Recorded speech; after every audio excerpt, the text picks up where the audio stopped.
Hey, I'm John Knowlton, and I'm very honored to be joined today by my colleague and friend Saundra Ivy. She's a financial advisor at Oak Point Financial Group. Now, I don't want to tell on anybody, but we have worked together since 1998, and she was actually 11 years old at that time. Thanks a lot, John. I do appreciate the compliment. Oh, my pleasure. Well, Saundra, as you know, the Beer and Peanut Project asserts that everybody needs to have purpose, meaning, and social contact throughout their lives. So, in your opinion, where do people get most of their social contact from?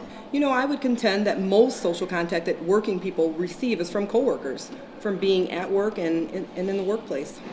Well, I know that's true for millennials. They're all social and they hang out together and everything, but is that really true for mature people and folks with families? Sure. You know, and we don't always go to dinners and fancy lunches with work colleagues every week. However, we do get some social interaction from delivery people, coworkers. We're in meetings with customers, talking to clients. So I feel that a lot of that interaction still comes from the workplace. Yeah, that's a good point. Well, I guess that makes sense for people who are at work, but what about stay-home moms or dads and stay-home folks?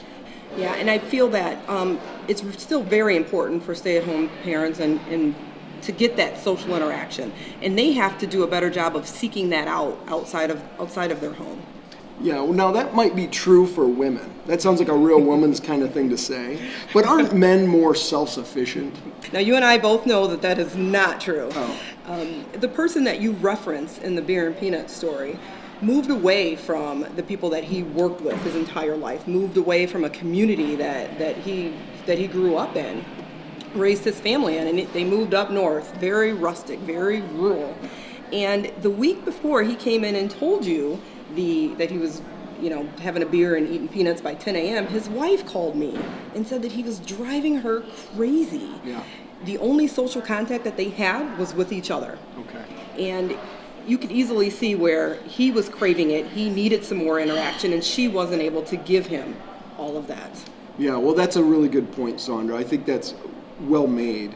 Now, I know that you personally have done a great job of developing friendships and groups, and I know you have different groups of people that kind of serve different roles in your life. Could you just tell us about that a little bit? Sure. It's always been a big part of who I am to be a part of a group and to be social, but I don't always get that from inside my home or with coworkers. So I enjoy running. I will seek out run groups. I'll go on the internet. I'll find what's going on in my community and I will join. I'll join a run group. I'm getting my physical exercise. I'm also getting my social interaction. In addition, I don't get everything I need from my coworkers. So I join networking groups. I've started a Lean In circle where I help facilitate meetings with other women in the profession that I may be in or just in the professional work environment. And that helps me. It feeds my soul socially, professionally, and creates the person that I am. Well, it sounds like a really good strategy for people in retirement or planning for retirement to have some groups of friends who won't go away as soon as you stop going to work all the time. Now, is there any other ideas or tips that you have for people who may be facing retirement soon? Sure. I would encourage people to seek out like-minded individuals who enjoy doing what they do. Don't be afraid to join.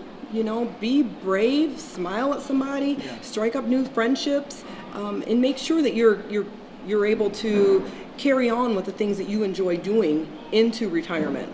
Yeah. Well, great ideas, Saundra. Thanks so much.